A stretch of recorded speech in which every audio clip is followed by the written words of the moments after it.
ანა გოგოლაძე კოალიცია ცვლილებისთვის წევრია ჩვენი გადაცემის სტუმარი საღამოშვიდობის მადლობა. ის რაც თქვა დღეს კობახიძემ თავის ვრცელ გამოსვლაში ამ მიმართვაში განსაზღვრა თუ არა პრინციპში ის რაც აგვისტოს ბოლომდე მოხდება საქართველოში მათ რიტორიკაში რომ ეს იყო პასუხი პრაქტიკულად იმისა რაც გითხრა ევროკავშირმა ამ 8 რეკომენდაციის სახით და ნიშნავს თუ არა ეს იმას რომ სწორედ პასუხად უნდა აღვიქვათ დღევანდელი განცხადება. მოგესალმებით, მივესალმები მაყურებელს.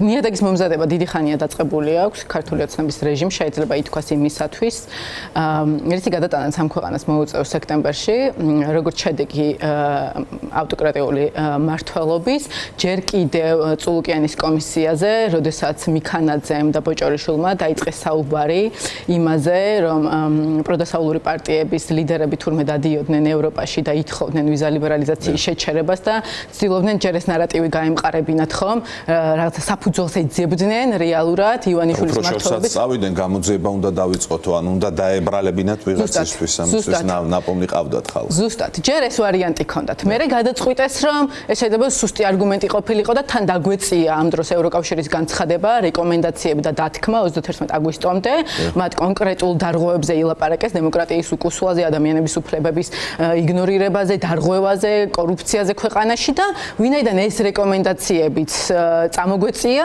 გზად ის ნარატივი უკვე აღარ გამოდგებოდა შეიძლება ითქვას და ამიტომ გადაწყვიტეს რომ ახლა ომის პარტიას დააბრალონ ეს შემოიტანეს ეს ძალიან ძლავრი პროპაგანდა იყო აქამდეც და იქნება სავარაუდოდ ახლაც შემოიტანეს ეს ომის თემა და ახლა უიზო მიმოსვლის საკითხი ამას მიადეს ჩვენ გვახსოვს 2024 წლის საპარლამენტო არჩევნებამდე ეს თემა რა დონეზე აიყვანა ქართულმა ოცნებამ ეს რუსული პროპაგანდა მაინტერესებს ახლა როგორ ხდება პოლიტიკური სპექტრი და კონკრეტულად თქვენი კოალიცია აი ამ გამოწვევას რამეს შეცვლით თუ არა თქვენს მიდგომებში ის რაც მუშაობდა ქართული ოცნების მხრიდან მაშინ რატომ არ იმუშავებს ახლა ამ თუნდაც კიდევ უფრო დიდ საკითხთან დაკავშირებით როგორიც არის უვიზო მიმოსვლა ხო მაშინ ყველა ფერზე წერტილოვნად ამ საკითხს ამუშავებდნენ საპარლამენტო არჩევნებშიც ამ საკითხით გავიდნენ ახლა უვიზო რეჟიმის საკითხით გება მაინტერესებს რას ცვლით ამ თვალსაზრისით მოდი დავიწყოთ იქიდან რომ პირველი კობახიძის დღევანდელი განცხადება არის ცალსახა პროპაგანდა მოწმობს ისიც რომ დინარაძემ სულ რაღაცა 2 დღის წინ იმედის ეთერში გააკეთა განცხადება რომ აღარ არსებობს მოწოდებები ძალიან დიდი ხანია ომში ჩათრევის და ჩართვის საკითხთან დაკავშირებით და 2 დღის შემდეგ ჩვენ ვხედავთ კობახიძის მხრიდან აი ამ საფუძვლის მოტანას ხო რეალურად რაც ცალსახად შეიძლება ითქვას რომ ეს ურთიერთი გამომრიცხავი ჩვენებები ქართული ოცნების მხრიდან ეს უკვე ცალსახა პროპაგანდა. ეს ერთი, მეორე აქ არის ევროკავშირის ძალიან კაფიო მითითებები. რა შეიძლება უკავშირდებოდეს ქვეყანაში უვიზო მიმოსვლის შეჩერება, რაც არის ეროვნული სიკეთე და რაც არის ქართული ხალხის დამსახურება რეალურად, ხომ?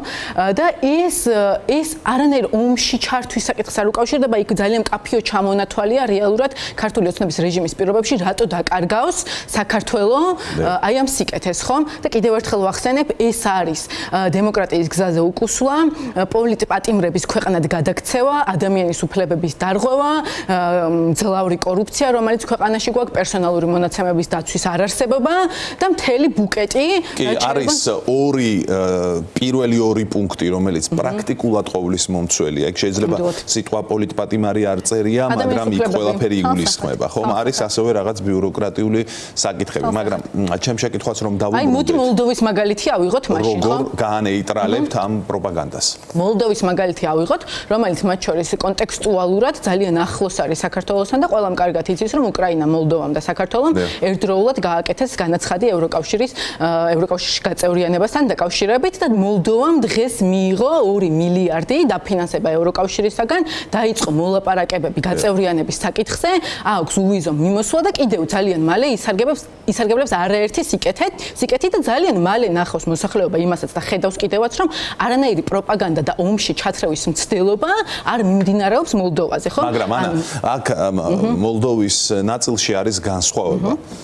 განსხვავება არა კობახიძის პროპაგანდის სასარგებლოდ, არამედ განსხვავება რეალური, რომ საქართველოს მართავს რუსული რეჟიმი და მოლდოვას მართავს პროდასავლური რეჟიმი, რომელსაც უნდა ევროკავშირში და ამისთვის აკეთებს ყველაფერს. და აქ ჩვენ ის გამოწვევა გიდგას, რომ არა უპირისპირდებით ერთი მხრივ ივანიშვილს, რომელიც არის კრემლის პოლიტიკის გაგრძელება. ანუ აბსოლუტურად პირიქით არის, უფრო დიდი გამოწვევის წინაშე ვდგავართ. ამიტომ ვსვამ სწორედ ამ შეკითხვას, როგორ უნდა დამარცხდეს ეს პროპაგანდა. ცალსახად, პროპაგანდა, ნახეთ, ეს არის ჰიბრიდული ომის ნაწილი, ტერორი და ფსიქოლოგიური ზემოქმედება მოსახლეობაზე, რასაც მათ შორის მიმართეს, როგორც აღნიშნეთ, წინასაარჩევნო პერიოდში, მათ სჭირდებოდათ ეს ძალაუფლების შესანარჩუნებლად, ადამიანების და მოქალაქეების შიში ყოფნა და დღემდე მუშაობს, სხვათა შორის, ჩვენ იმ დღეს პოლიტპატიმრების გაზეთებს ვარიგებდით და დღემდე არსებობს ეს ნარატივი, რომ სამაგიეროდ ქვეყანაში მშვიდობა გვაქვს და ომი არ არსებობს, ხომ? თუ ვინმეს ომი თუ ვინმეს ომი უნდა და ეს არის რუსეთი ცალსახად, მაგრამ თუ ვინმე ასევე ძალიან ცდილობს ამ ომის შეჩერებას რუსეთ-უკრაინის ომის კონტექსტში, ხომ? ეს არის ევროკავშირი და ეს არის ამერიკის შეერთებული შტატები. რეალურად, რომლებიც ცდილობენ და რომლებიც მთელი თავისი არსებობის განმავლობაში, მათ შორის წინა სტუმარმაც ისაუბრა თქვენ ეთერში, ხომ? ევროკავშირი ამ შემთხვევაში ნიშნავს სტაბილურობას და ნიშნავს მშვიდობას. და შესაბამისად, ევროკავშირის წევრობა არის გარანტი ამ ქვეყნისათვის, გარდა იმ განათლების, ჯანდაცვის, უსაფრთხოების კულტურის ნაწილში, ასევე იმ ნაწილში არის გარანტი, რომ ქვეყანაში აუცილებლად იქნება მშვიდობა. შეგიძლიათ მითხრათ, რა ნაწილში გაგიჭირდათ ან გიჭირთ ამ პროპაგანდის გარღვევა პოლიტიკურ პარტიებს თქვენ სამომრჩევლებთან კომუნიკაციის დროს? აი ჩვენ ყველამ ვიცით, რომ ეს დაფუძნებულია ეს პროპაგანდა იმაზე, რომ ომის საფრთხე ნამდვილად არსებობს, ოღონდ ის არა, რომ დასავლეთიდან ვიღაც გვთავს ამაში, არამედ არსებობს რუსეთის სახით და ამას ქვეტექსტები ეს არის. ადანაშაულებენ დასავლეთს, თან ამბობენ პირდაპირ, რომ ჩვენ ვართ პოლიტიკური ძალა, რომელიც მხარდაჭერილი ვართ რუსეთისგან, ეს არის შინაარსი და თუ კი ჩვენ შეგცვლით, მოხდება ცუდი რაღაც, ხომ? ამას პროპაგანდირებენ. ანუ რეალური ომის პარტია არის რუსეთი და თუ გვინდა რომ მისგან ვიყოთ დაცული, ჩვენ უნდა ვეძებდეთ უსაფრთხოებას ჩვენს პარტნიორებთან დასავლეთში. ეს არის 2x2 4, მაგრამ ამის მიტანა ვხედავთ ფაქტად, რომ გაჭირდა პოლიტიკური პარტიების მხრიდან, ყველას მხრიდან, არა მარტო პოლიტიკური პარტიების მხრიდან. რაღაცნაირად ეს პროპაგანდა ბოლომდე ვერ გაირღვა და მან იმუშავა. მაინტერესებს აი ამ წინააღმდეგობის მოძრაობის ფარგლებში იქნება თუ არა ეს ერთ-ერთი საკვანძო საკითხი პოლიტიკური პარტიებისთვის ამ მომრჩეველთან, უბრალოდ პროტესტის მონაწილეებთან ურთიერთობის დროს. გეთანხმებით ქვეყანას, რომელსაც გამოვლელი აქვს ომი, არაერთგზის რუსეთთან ძალიან სენსიტიური, ემოციური თემა არის, მგრძნობელობა საკმაოდ მაღალი არის, მაგრამ აქ ერთი რამე შემიძლია გითხრათ, მოყოლებული 2024 წლის არჩევნებიდან, წინასაარჩევნო პერიოდიდან დღემდე ამ ნარატივზე დგას მათ შორის იმ ტიპის ამომრჩეველი, რომელსაც უბრალოდ სხვა არგუმენტი არ აქვს, რატომ უნდა იყოს ქართული ოცნების რეჟიმი ხელისუფლებაში. უბრალოდ სხვა არგუმენტი არ აქვს, ხომ? ესენი არიან ადამიანები, შეიძლება თავს მართლებს ასე ვთქვათ, გაუჭებოდეს ამ თემას, მაგრამ არის მეორე ნაწილი, რომელიც მართლა შეშინებულია ამით. აი რაღაცნაირად სხვადასხვა შრე აქვს ამ პროპაგანდაზე გამიზნულია სხვადასხვა კატეგორიისთვის. ჩვენ ახლა მაგალითად რუსეთ-უკრაინის ომის თემაც რო ავიღოთ, ჩვენ ძალიან მკაფიოდ ნახავთ. აი აქ მთელი ის არის ხო გადატანილია, რომ ევროკავშირს უნდა, ევროკავშირი შეიძლება ამერიკა არ ვიცით ხო ვინ არის ეს ომის პარტია რეალურად. რეალური განაცხადი ამასთან დაკავშირებით არ არსებობს. კობახიძემ თავის განაცხადში თან ამერიკის შეერთებული შტატების რაღაც ადმინისტრაციასაც თითქოს გადაწყვეტა იმათაც, თან თითქოს არც გადაწყვეტა, ხო რაღაცა ურაზროვანი და ბუნდოვანი იყო მისი განცხადებაც ამ ნაწილში, მაგრამ ჩვენ ვხედავთ, რომ თუ ვინმე ხო რეალურად ამათ მოიაზრებენ რეალურად, რომ ეს ის ძალა არის, ვინც შენიშვნას აძლევს ქართულ ოცნებას. ხო, ეს ის ძალა არის, მაგრამ ასევე მოსახლეობა დიდი იმედი მაქვს, რომ კარგად ადევნებს თვალს, ასევე ის ძალა არის და ის ქვეყნები არიან, რომლებიც ცდილობენ მიმდინარე კონფლიქტების შეჩერებას ყველა შესაძლო რესურსებით, მაგრამ რუსეთი არის ის ძალა, რომელიც, წევს წინააღმდეგობას, ხო, ხედავთ ერთადერთი. კარგი, ახლა მაინტერესებს როგორ უნდა მოემზადონ პოლიტიკური პარტიები სწორედ აი ამ 31 აგვისტოს შემდგომი პერიოდისთვის. შეუძლებელია პოლიტიკური კლასი და საზოგადოება მშვიდად შეხვდეს იმას, როგორ შეუჩერდება საქართველოს უვიზო მიმოსვლა. თუ კი ეს ნამდვილად მოხდა და ქართული ოცნება არაფერს აკეთებს იმისთვის, რომ ეს არ მოხდეს, პირიქით, ყველაფერს აკეთებს, რომ ეს მოხდეს. აი მაინტერესებს როგორ უყურებთ აი ამ პროცესის გაგრძელებას.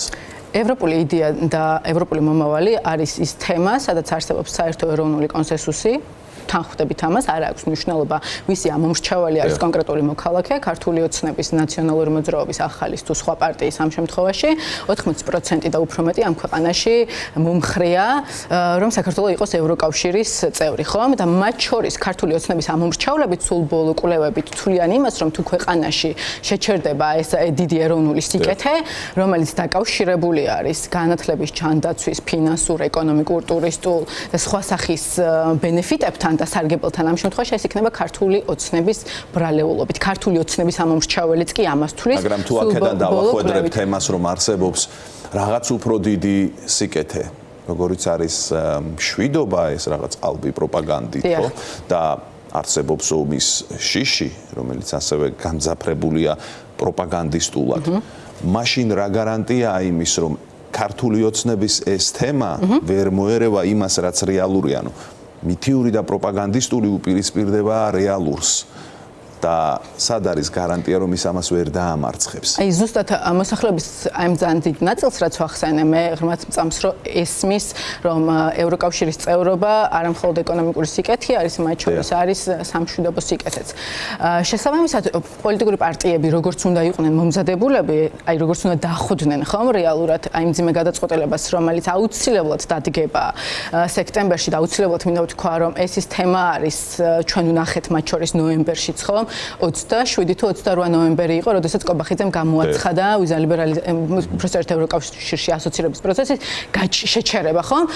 რადგან მოსახლეობამ ეს პირველი ტალღა ძალიან დიდი აქციების ამ დროს წამოვიდა, ხომ? დარწმუნებული ვარ, რომ ესეთი დიდი პროტესტის ტალღა გადაივლის კიდევ ქართული ოცნების თავზე, რაც იქნება გამაგრებელი. დღემდე ფიქრობთ, რომ შემოდგომიდან ამას თუ კი ეს მოხდა, აუცილებლად ჩვენ არავის გვინდა რომ ეს მოხდეს უვიზო რეჟიმის შეჩერება. არავის გვინდა, მაგრამ თუ და უნდა ქართულ ოცნებას ასე ჩანს, თუ ეს მოხდა, ფიქრობთ რომ ამას მზად დახვდებით პარტიები, საზოგადოება რა ყოველთვის მზად ხვდება, ეს ვიცით და პროტესტს გამოხატავს პარტიები. რა არის მზაობა? აი ეს არის რეალური შეკითხვა, ხომ? რა არის მზაობა? მზაობა არის ის, რომ ჩვენ სექტემბრის თვემდე ქართული ოცნება ვამყოფოთ იზოლაციის რეჟიმში, ვამყოფოთ არაღიარების რეჟიმში, ართანამშრომლობის რეჟიმში. ეს არის ძალიან მნიშვნელოვანი, ვინაიდან ეს არის ტოლობა და ექვივალენტურია იმის, რომ შენ დგახარ ქართულ ხალხთან ერთად, დგახარ პროტესტის გვერდით და პროტესტის სათავეში შეიძლება ითქვას აი ამ ბრძოლის ამ სტრატეგიით და შესაბამისად ღირსეულად ხვდები აი ამ არაღიარების და იზოლაციის პირობებში ქართული ხალხის პროტესტს. ეს არის ძალიან მნიშვნელოვანი და არა ის, რომ მაგალითად თვითმმართველობის არჩევნებად წოდებულ სპეცოპერაციაში მიიღონ ამ პროცესში, ამ პერიოდში ოპოზიციურმა პარტიებმა მონაწილეობა. ძალიან დიდი მადლობა გადაცემაში სტუმრობისთვის.